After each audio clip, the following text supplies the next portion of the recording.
Bienvenue dans Vocatio, le podcast chrétien pour unifier sa vie. Je suis Michel Pellabeuf, coach, et ma vocation, c'est de vous aider à vous révéler et à vous engager. Et par le coaching intégral, rassembler toutes les pièces de votre puzzle pour en faire une seule œuvre, famille, travail, santé et vie intérieure. Aujourd'hui, j'ai le plaisir d'accueillir sœur Marie-Madeleine Wagner. Bonjour ma sœur. Bonjour Michel. Très heureux que tu puisses être là avec nous dans cet enregistrement de podcast. J'aimerais que tu puisses te présenter, nous dire qui tu es, ce que tu fais, et que ça ouvre comme ça le thème sur lequel on va discuter. Donc je m'appelle sœur Marie-Madeleine Wagner, je suis allemande, comme dit mon nom de famille. Je suis bénédictine et je vis dans mon monastère à Abu Ghosh en Israël depuis 25 ans maintenant. Depuis 2018, je suis maîtresse de novices et formatrice. Donc, au cours de ces années de maîtresse de novices, je me suis formée à l'accompagnement psychospirituel avec Alain-Joseph Seton, que j'ai découvert avec un grand bonheur. Et à travers lui, j'ai découvert aussi l'analyse transactionnelle pour approfondir un peu mes connaissances en psychologie. Voilà. Et je continue à me former en analyse transactionnelle. Ce lien que tu fais entre 25 ans de vie monastique, un engagement en tant que maîtresse des novices, donc devant accompagner la maturité humaine, spirituelle des jeunes sœurs qui rentrent dans la vie religieuse, et puis ce lien avec une formation spécifique en psychologie humaniste. Est-ce que tu peux nous dire qu'est-ce que c'est que l'analyse transactionnelle, parce que c'est peut-être un terme un peu technique, même si en soi c'est très accessible. J'aimerais que tu puisses vulgariser un peu ça, et puis et faire le lien avec cette dimension justement spirituelle, et qu'est-ce que ça c'est venu apporter, et qu'est-ce qui t'a fait sentir le besoin de te former dans cette dimension-là. Effectivement, analyse transactionnelle, ça, chaque fois que je dis ce terme, les gens me regardent avec des grands yeux. Mais au fond, c'est très simple, en fait. Une analyse, c'est mieux comprendre. Une transaction, c'est un échange entre deux personnes. On donne et on reçoit. Et donc, il s'agit de mieux comprendre ce qui se passe à l'intérieur d'une personne et ce qui se passe entre les personnes et ce qui se passe dans un groupe, comme par exemple une communauté monastique, c'est un groupe, et nous sommes des êtres humains, et voilà. Parfois, on comprend pas très bien ce qui se passe, et l'analyse transactionnelle m'a beaucoup aidé à saisir ce qui se joue. C'est ce qui est aussi un peu le but, je pense, de chaque approche thérapeutique, de sortir de ce qu'on appelle un peu les bégaiements de nos histoires. Les mêmes dialogues qui se répètent, les mêmes noms de jeux psychologiques, par exemple, c'est un des concepts de l'analyse transactionnelle, qui est peut-être le plus vulgarisé avec les rôles de sauveteur, persécuteur et victime.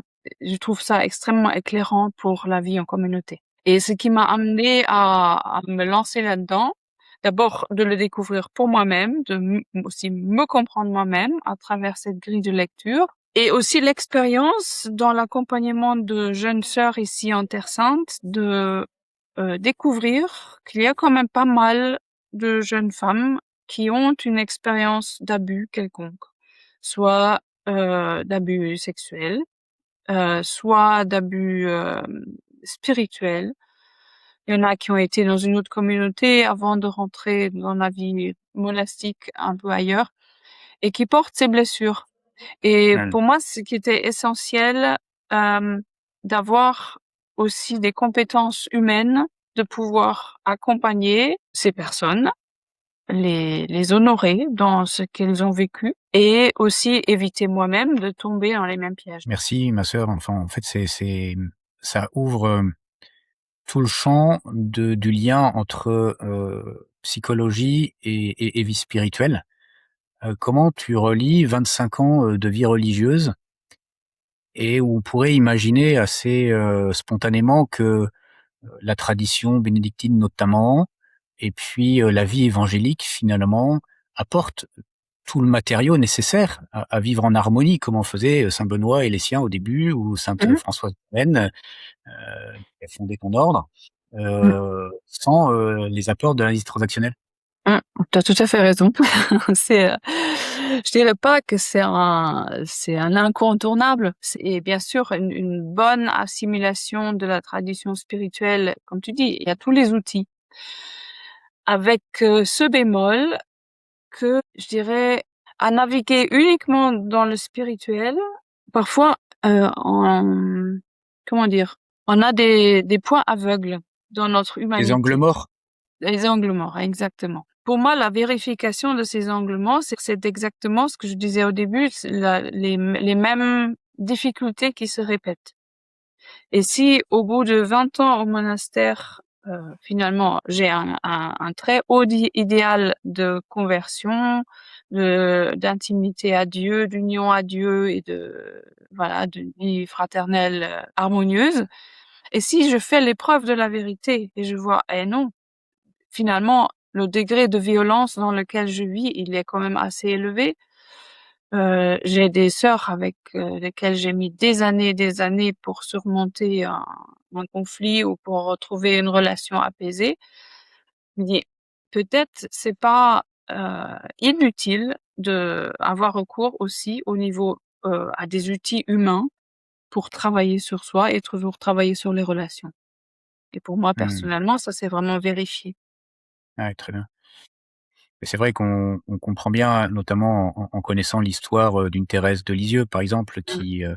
qui a bien décrit ces combats, de charité fraternelle, en fait. Tout à fait, tout à fait. Et donc on comprend qu'il y a, un enjeu spirituel, mais aussi, clairement humain et psychologique. C'est particulièrement pour des personnes qui ont un regard un peu négatif sur eux-mêmes, qui, de par leur histoire familiale, de par leur enfance, leurs blessures initiales, qu'ils ont reçues dans la vie, ont tendance à se culpabiliser. Parfois, ces hauts idéaux spirituels peuvent être un poison parce qu'ils renforcent une dynamique que tu es coupable de tout et finalement, on n'arrive pas à trouver la porte de sortie. Ouais, il y a un sentiment, de culpabilité finalement, peut-être même de honte qui est associé. Le fait de pas arriver finalement à atteindre cet idéal qui est l'engagement que. Et le fait de voir que je l'atteins pas, ça renforce, le même c'est comme un cycle vicieux qui se répète, en fait. Et c'est ça qui conduit, potentiellement à une désespérance dans le niveau spirituel, mais finalement à une fatigue telle que, on devient, épuisé de mener une vie qui devrait être, facilitée. Mmh. Et comment, ça s'est vécu, au sein du monastère? Parce que et c'est tout un cheminement aussi finalement que la Mmh. communauté a accepté, à commencer par ta supérieure, puisqu'on sait que dans l'ordre bénédictin, tout est très lié, à la mère abbesse, Tout à dans fait. une communauté. Et Mmh. comment, tu as pu aller jusqu'à finalement découvrir un Alain-Joseph Seyton? Alors c'est d'autant plus intéressant qu'il y a un récent podcast sur, cette émission où on a pu aborder, où j'ai reçu Alain Joseph et on a pu, discuter de tout ça. Donc Mmh. ça va être intéressant pour nos auditeurs de pouvoir aller aussi, s'ils l'ont pas déjà fait, écouter ce que dit Alain Joseph et comment toi, tu le reçois dans ta vie, religieuse et comment ça a été permis et compris. Effectivement, comme tu dis, c'est, en d'abord grâce à ma prieure qui a un cœur très large et très compréhensif et qui m'a permis cette formation et puis ça s'est fait progressivement. Cette formation, elle était d'abord pour moi personnellement. Et ça, c'était, assez compréhensible pour mes sœurs aussi. Et puis d'aller jusqu'à la certification et d'enchaîner avec, l'analyse transactionnelle. À chaque étape, on a demandé l'accord de la communauté. Et les sœurs ont vu le bénéfice que ça pour moi personnellement. Elles ont vu aussi des changements qui se sont produits dans les relations, dans la Mmh. communauté. Et voilà, je pense que c'est ça qui a ouvert aussi les portes. Mmh. Ah, il y a pas meilleur témoignage, hein. Mmh. Ce qui est beau, vous êtes combien de sœurs, On est 14. D'accord. Effectivement, il y a une vraie, proximité et je trouve que c'est, très beau d'avoir ce niveau de relation et de confiance mutuelle pour, inclure toutes les sœurs dans ce genre de démarche Mmh et mh. faire qu'il y ait une validation commune, communautaire. Mmh Donc ça mh. donne aussi, à la fois un niveau de responsabilité quand tu t'engages dans ce genre de Tout à cycle fait. Ouais, formation pour toi-même ou ouais, auprès de certifications pour en faire bénéficier d'autres, ouais. et ça te responsabilise d'autant plus. Absolument. Et en fait, il peut y avoir des peurs, hein, parce que tout ce qui touche à la psychologie en communauté religieuse, bah, tous les préjugés qu'on peut avoir envers la psychologie, comme si quelqu'un qui se lance là-dedans et il aurait tout d'un coup un regard de euh, laser sur les. En fait, un point qui est extrêmement important dans l'analyse transactionnelle, c'est le concept de contrat. Ça veut dire que ce sont des concepts dont je me sers uniquement dans un contrat clair avec une personne qui est d'accord avec moi qu'on va utiliser ces concepts pour travailler une relation, une problématique personnelle. Et dans la vie ordinaire en communauté, je ne m'en sers pas. Oui, tu t'en sers pas pour, dialoguer, mais tu t'en sers peut-être pour comprendre les situations et Voilà, toi, tu as pour ajusté. voilà, c'est ça, pour m'ajuster, moi, en fait. Oui. Mais sinon, effectivement, parce qu'aujourd'hui, tu as un rôle d'accompagnatrice, Mmh, de fait, par la mission qui t'est confiée de maîtresse des novices, mais aussi, sur les accompagnements que tu peux faire par ailleurs.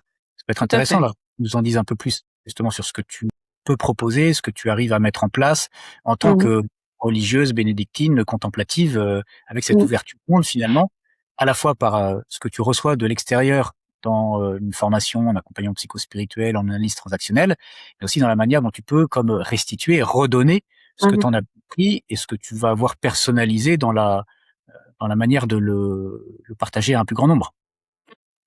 Tout à fait. Alors d'un côté, ce qu'on a fait ces dernières années, ici en Terre Sainte, on a établi une collaboration entre plusieurs communautés, bénédictines, carmélites, clarisses, où il y avait un peu partout, des jeunes, ou des nouvelles sœurs. Et dans les journées internoviciats, on a travaillé les différents vœux, l'obéissance, la chasteté, la pauvreté. Et voilà, en introduisant un petit angle aussi de connaissance de soi, de travail sur soi-même, aussi avec le but d'établir des relations entre les sœurs. Parce que parfois, quand il y a une sœur qui est seule novice dans une communauté, bah, ça peut être un peu difficile. Mmh. Et là, de sentir qu'aussi au cours de chaque vie, on traverse des moments difficiles et d'avoir un réseau ici sur place de sœurs où je sais, je peux avoir confiance, demander la prière, me confier. Et ça, c'est quelque chose qui circule encore aujourd'hui, alors qu'il y a plusieurs sœurs qui ont fait profession solennelle, d'autres qui ont quitté aussi, mais qu'on a pu aussi bien accompagner dans Mmh. leur départ.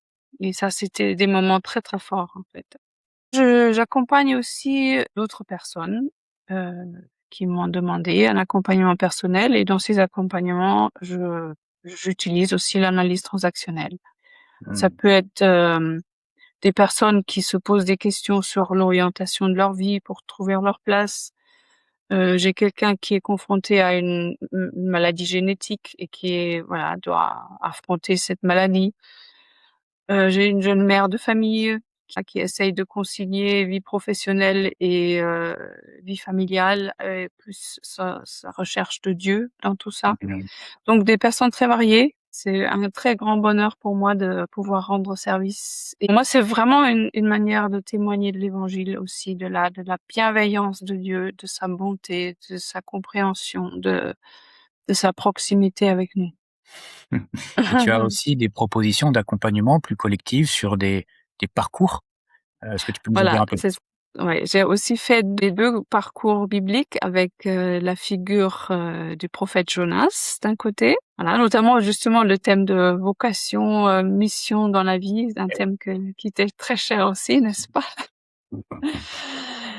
Et puis un autre stage sur la figure de Marie-Madeleine et sur la question comment aimer?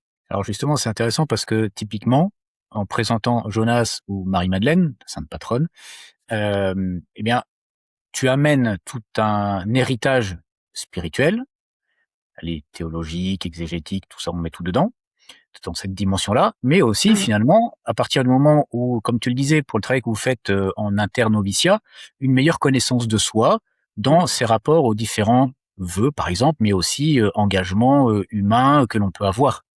Mmh. Alors, comment on fait le lien? Alors, j'ai bien compris que c'était l'enjeu d'un accompagnement psycho-spirituel. J'aimerais que tu puisses nous aider à réconcilier ces 2 dimensions, parce que tu le disais tout à l'heure, il peut y avoir beaucoup de peur au fait que, dans une communauté, par exemple, quelqu'un se saisisse de la dimension psychologique et craigne des choses en retour. Qu'est-ce que sont ces peurs et comment on se réconcilie dans ces 2 univers? C'est ça, en fait, se saisir de ces connaissances en psychologie, c'est une forme de manipulation, clairement. Et dès que je tombe dans ce genre de piège, je ne suis plus dans les valeurs de l'Évangile.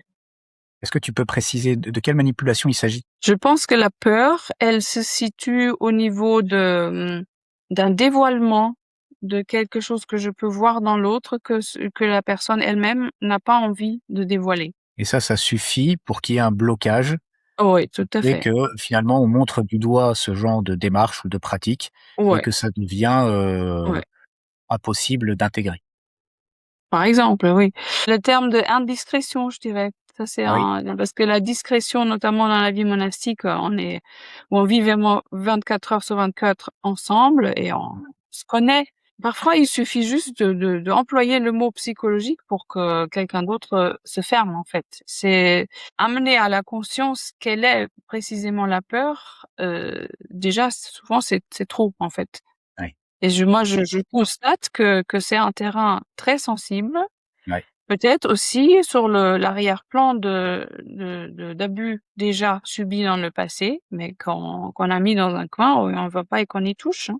Pour revenir à ta question de comment concilier Mmh. le psychologique et le spirituel, l'expérience que je fais dans l'analyse transactionnelle, c'est qu'elle est vraiment à 100% compatible avec les valeurs de l'Évangile. Notamment, par exemple, un concept que j'ai déjà mentionné tout à l'heure en filigrane, c'est le concept des positions de vie. Quel Ouais. regard je porte sur moi, quel regard je porte sur les autres. Et avec l'idée que le cheminement en analyse transactionnelle vise la case plus plus, que je me sais moi-même comme une personne de valeur et digne d'être aimée, et que je considère les autres également comme une personne ayant une valeur et étant digne d'être aimée. Aimez-vous les uns les autres, aimer les autres comme soi-même, en fait, hein. Aime ton Oui, c'est prochain comme toi-même. c'est l'évidence évangélique de l'amour du prochain. Voilà, voilà, voilà, Comment? Avec des termes, de sciences humaines, finalement, et de psychologie humaniste. voilà, tout à fait. Et donc, en fait, on n'a pas à en avoir peur. En tout Voilà, cas, absolument. quand on est dans une psychologie qui reconnaît l'anthropologie, Mmh, chrétienne, mmh. issue de la longue tradition, juive et chrétienne. Tout à fait. Dans la tradition spirituelle, aussi ce que l'expérience que j'ai faite au monastère, par exemple, à travers des retraites prêchées d'un prédicateur qui vient au monastère, à travers des homélies, on reçoit beaucoup de paroles, un peu des appels, comment il faut être. C'est aussi dans les concepts de l'analyse transactionnelle, on a les états du moi, le parent, l'adulte et l'enfant. L'enfant, tous nos souvenirs que nous avons engrangés dans les premières années de la vie. Le parent, c'est nos figures d'autorité, et l'adulte qui, lui, fait la part des choses et s'ajuste toujours au présent. Et dans la communication, quand quelqu'un parle à partir d'un parent qui nous explique le monde, qui nous dit comment il faut être, ben, il parle à l'enfant. Et notamment dans l'Église, on a beaucoup cette forme de communication, de parent à l'enfant, du pasteur qui parle à son troupeau. Mmh. Et, et pour moi, ça c'est vraiment un grand enjeu aussi de la synodalité, notamment d'apprendre à se parler à un niveau d'adulte à adulte. Et il n'y a pas un qui a le savoir et l'autre qui doit le recevoir, mais nous avons tous la possibilité de réfléchir et de communiquer et nous le prendre au sérieux à ce niveau-là. Oui, il y a un enjeu de maturité, de croissance, Absolument, c'est ça. intégrale. Alors c'est intéressant ce lien que tu fais avec la synodalité, parce qu'en fait, finalement, la psychologie humaniste apporte une grille de lecture, permet des prises de conscience, de comprendre les positions des uns des autres et ces fameuses transactions. J'ai beaucoup aimé Mmh, que tu nous mmh, redises qu'en fait, c'est, une relation entre 2 personnes où l'un et l'autre se donnent et se reçoivent. Bon, là, on reconnaît bien l'aspiration évangélique, puis le dessein de Dieu qui doit s'épanouir en chacun de nous. Euh, la synodalité, c'est quelque chose que tu as beaucoup creusé, et Mmh. notamment en lien à Alain Joseph, puisque vous apprêtez à sortir un livre qu'on mettra en description sous la vidéo dès qu'il sera paru. Est-ce que tu peux nous en dire un peu plus sur les enjeux de cette synodalité, donc de ce lien spiritualité et psychologie, notamment dans l'Église, dans les communautés religieuses au sens large? Et dans les communautés religieuses, ça touche beaucoup, je pense, à l'exercice de l'autorité. Comment une autorité se comprend elle-même, aussi, il y a aussi aujourd'hui beaucoup de possibilités de formation, notamment pour les supérieurs en communauté, hein. Par exemple, la formation Talentéo aussi, qui est active dans les paroisses, je pense, qui travaille dans le même sens, hein, où des Ouais. coachs professionnels mettent leur savoir, leurs compétences au service de l'Église et des communautés. Et c'est ce défi qu'un supérieur ait conscience de son type de leadership aussi. Là encore, il n'y a pas une manière d'être abbé, abbesse, prieur, hein. Chacun doit trouver son propre style. Mais comment je vais travailler avec le conseil? Comment je vais amener une question qui est à décider et faire participer tout le monde? Comment, en fait, c'est toute la question du discernement communautaire qui se joue. Aujourd'hui, dans un temps où beaucoup de communautés religieuses se trouvent devant des graves questions face au vieillissement, au manque de vocation, Oui. à un avenir incertain, ces questions de discernement, pour moi, sont capitales, parce qu'il s'agit pour moi vraiment de la vitalité de nos communautés. La manière de discerner, de parler ensemble, ça va nous vraiment garder vivant en nous aussi cette flamme spirituelle. Alors que si nous sommes uniquement dans la gestion d'un quotidien difficile, parfois le spirituel aussi, il s'étiole. Et en fait, ça vient rejoindre toutes les dimensions d'une vie monastique en particulier, parce que tout à l'heure, tu parlais du rapport avec chacun des vœux qui sont prononcés, d'obéissance, de chasteté, de pauvreté. Mais là, maintenant, tu donnes l'exemple de l'autorité. En quoi, finalement, les éléments de l'analyse transactionnelle, par exemple, viennent intelligemment aider à la synodalité? Alors un point pour moi important, c'est par exemple le thème des émotions. Nous avons très peu l'habitude d'exprimer nos émotions Hmm. dans la vie monastique, en fait. D'avoir conscience que nous sommes des êtres d'émotions et que parfois, face à une question qui est posée, notre première réaction, elle est souvent au niveau de l'émotion. Et de savoir comment gérer nos émotions. Et que parfois, ils ont juste besoin d'être exprimés, accueillis, pour pouvoir ensuite réfléchir sainement sur une question. Oui, savoir quoi faire de cette émotion, finalement, sans Voilà, qu'elle devienne un savoir quoi parasite. faire exactement. Donc ça, c'est un petit exemple, mais pour moi qui a une portée énorme. Oui, et puis Et de savoir aussi si quelqu'un, a une première réaction un peu justement émotionnelle, que c'est pas forcément ce que cette personne pense en profondeur. C'est un temps à laisser passer et puis on va plus loin et plus profond. alors, j'aime bien quand tu dis c'est un petit exemple, mais en fait, ce petit exemple, il est quand même porté par 25 ans de vie monastique et un certain nombre de formations, finalement de haut niveau, sur, à la fois la spiritualité et la psychologie pour bien comprendre tous ces mécanismes et que finalement, ces petits moments de cette vie-là que tu décris, ils sont décisifs et ils sont assez éloquents et parlent de tout ce qui se joue finalement dans une vie en pleine conversion évangélique. Voilà, tout à fait. Qu'on reconnaît bien l'humilité bénédictine. Donc merci pour ça, parce que c'est très précieux. Et j'espère que ça aide déjà à dissiper ou éradiquer les peurs qu'il peut y avoir, et notamment dans l'Église, à l'approche de ces concepts-là. Donc c'est important qu'on fasse ce travail de verbalisation, de vulgarisation, de rendre accessible finalement ces enjeux-là, parce que si on veut une vie unifiée, on peut pas être d'un côté spirituel, de l'autre psy, ou surtout ne pas l'être, et avec des enjeux, des pièges, finalement, tu le disais tout à l'heure aussi, de surspiritualisation. En tout cas, moi, je vois dans ma propre histoire, ce qui m'a mis le plus en difficulté et m'a mis en défaut, au point de me retrouver écartelé entre un idéal spirituel de sainteté sacerdotale extrêmement élevé, et me sentant dans l'incapacité à l'atteindre parce que, effectivement, je n'arrivais pas à tenir les exigences humaines affectives du célibat consacré. Ah. Donc ça m'intéresse d'avoir aussi ton regard par rapport à la vie monastique, pas forcément sur ce prisme du célibat, mais sur la manière dont spiritualité s'ajuste à la psychologie et inversement. Je rejoins tout à fait ce que tu viens de partager de ton expérience. Merci pour cela, hein, parce que pour moi-même, je l'ai vécu un peu d'une manière similaire. Ma vocation profonde, vraiment, quand je l'ai compris et quand j'ai dit c'était ça, pour moi, la raison d'entrer au monastère, c'est apprendre à aimer. Mmh. Que la figure de Marie-Madeleine est devenue ma patronne, donc mon nom en tant que moniale, c'est pour cela. Elle est mon guide sur le chemin de l'amour, en fait.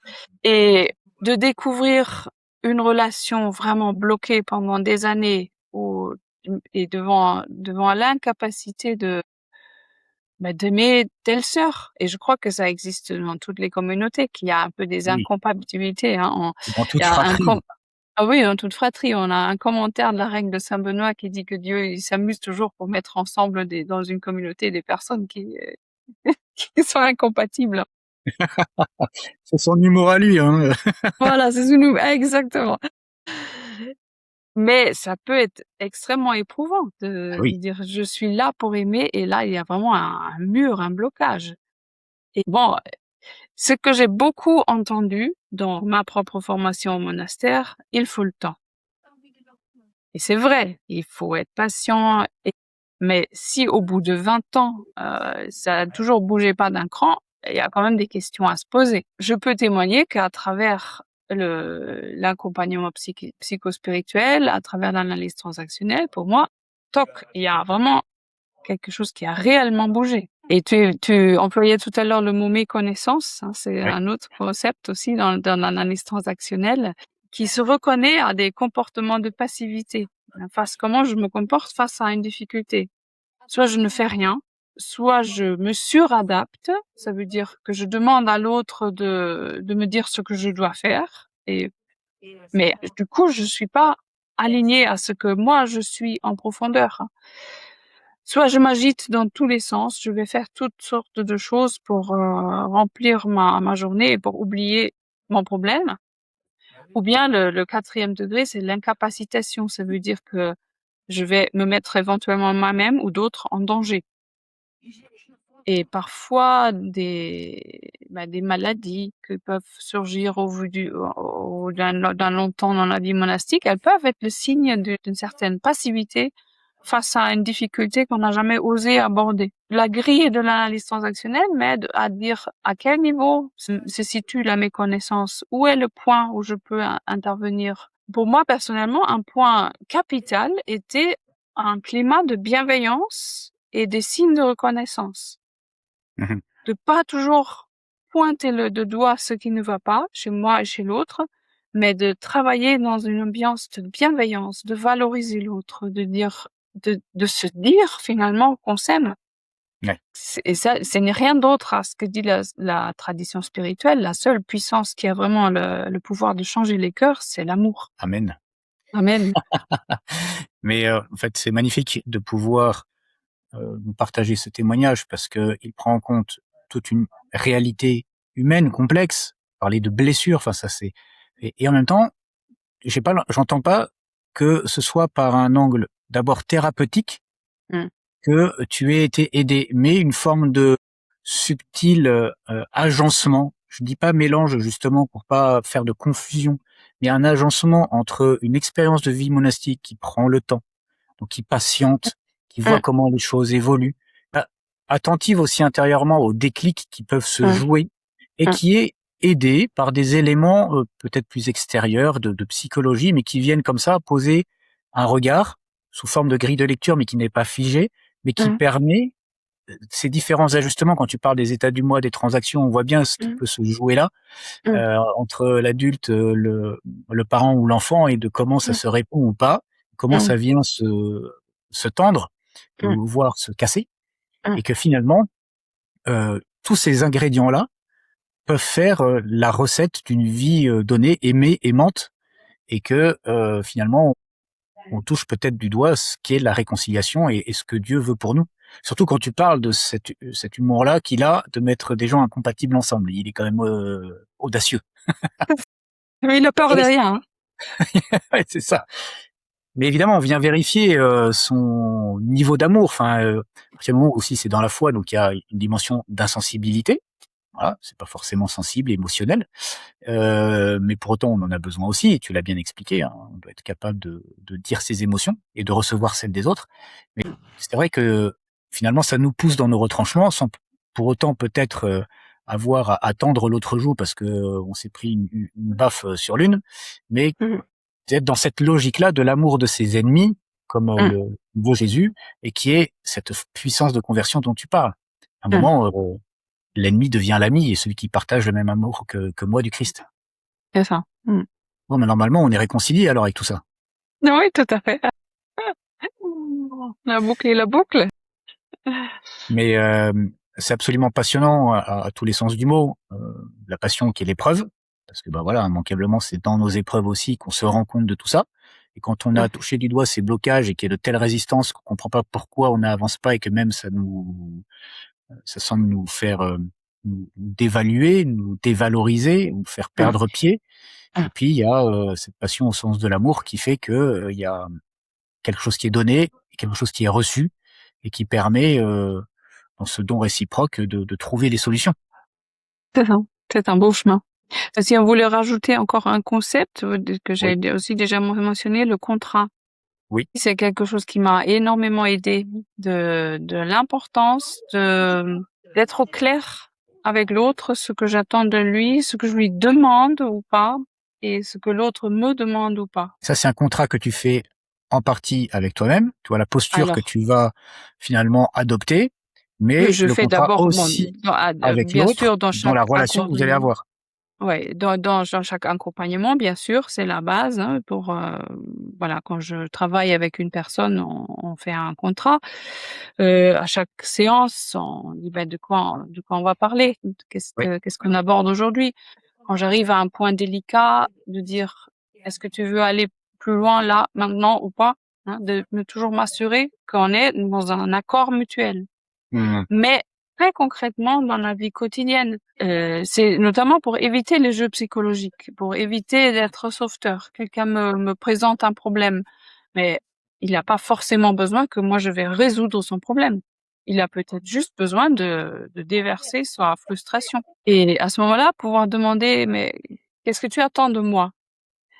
«Bah, rien, je suis juste contente que tu m'écoutes, quoi». «OK, Ouais, c'est ça. d'accord, hein». Et ça vient C'est, clarifier les choses. voilà, ça vient clarifier les choses et ça met beaucoup de légèreté dans les Oui. relations. J'entends aussi que le contrat délimite finalement un périmètre connu.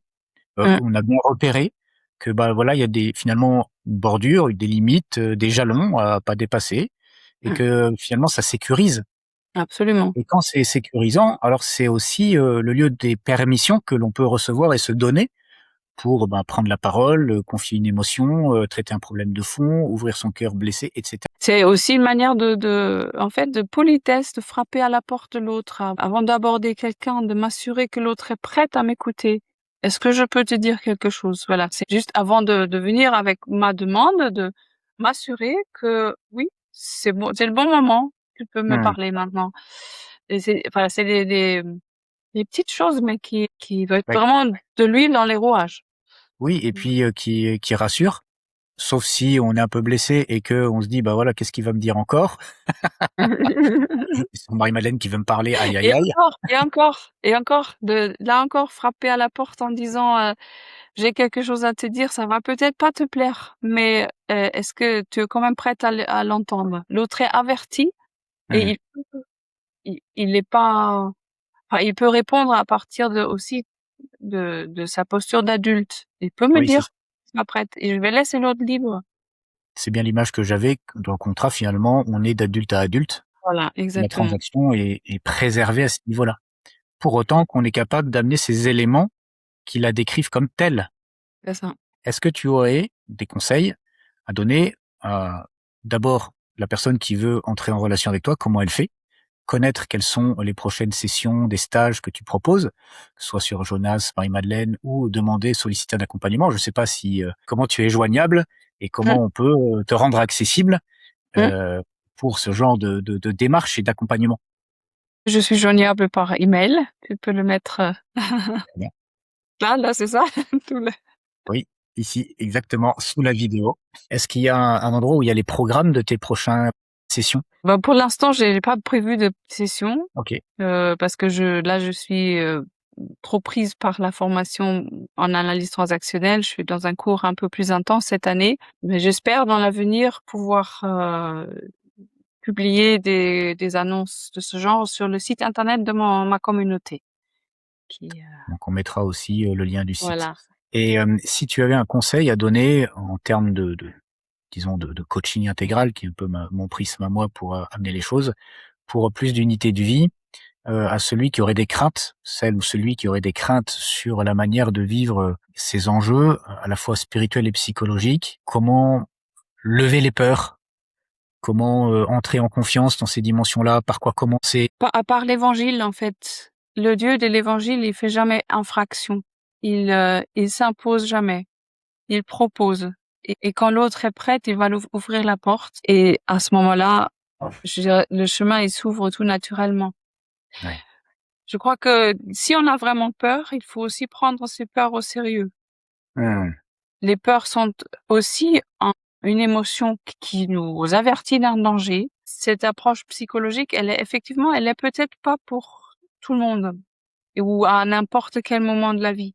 Et je crois de être aussi sensible à ces antennes intérieures, de dire est-ce que c'est le bon moment pour moi ou pas. Mais à toute personne qui se pose cette question, vraiment, j'ai envie de dire confiance. Les personnes que moi j'ai rencontrées, notamment en analyse transactionnelle, ce sont vraiment des personnes d'une très grande qualité et qui ont fait un énorme travail sur eux-mêmes pour justement, je dirais, aborder l'autre dans cette même attitude de l'évangile. C'est particulièrement rassurant, apaisant. Et c'est sûr que tu me corriges si je me trompe, mais c'est dans l'Apocalypse où Dieu frappe à la porte et s'invite chez nous. Mais Mmh. effectivement, on l'imagine délicatement toquant à la porte. C'est pas un coup d'épaule pour la défoncer, quoi. Et je crois que c'était le pape François qui disait ça, cette porte-là, elle s'ouvre de l'intérieur. Mmh. Et oui, il a même pas la poignée Ouais. pour l'ouvrir par lui-même. Même si par mode d'influence et de grâce, il nous aidera à Il passe mettre la. par des portes fermées, oui. Oui, oui, oui, c'est vrai. Mais parce qu'il sait que c'est le moment de le faire, en fait. Ouais, ouais, ouais, Finalement, ouais. c'est pas l'infraction que tu décrivais justement. Et j'ai aussi à l'esprit ce que tu me partageais sur ta lecture de l'encyclique Magnificat Humanitas de Léon XIV à propos de la vérité. Une vérité qui se partage, qui est pas une manière d'être la sienne. Euh, mais j'aimerais que tu puisses me donner ton interprétation, enfin la manière dont tu l'as reçue et dont tu as lu cette part-là de l'encyclique. J'ai été vraiment rejointe par ces paroles du pape qui disait que la vérité, elle n'est pas une possession, que nous devons assainir à d'autres, leur dire voilà, c'est comme ça et pas autrement. Mais c'est un bien à partager. Mmh. Et ce bien à partager, moi je vois une corbeille de fruits. Là, en ce moment, on a beaucoup de fruits dans le jardin, hein. C'est appétissant, ça invite Mmh. envie, quoi. Et ça n'a quand je présente un bien à autrui, je lui fais aucune critique. Et de présenter une vérité en disant: «C'est comme ça, moi» et dans une attitude: «Moi j'ai raison, toi tu as tort», je gâche tout. Mmh. C'est comme le ver dans le fruit, hein. C'est un bien que j'ai envie de partager avec toi et j'aurais envie que tu prennes, que tu accueilles ces bons fruits, quoi, et Ouais. qu'on les mange ensemble.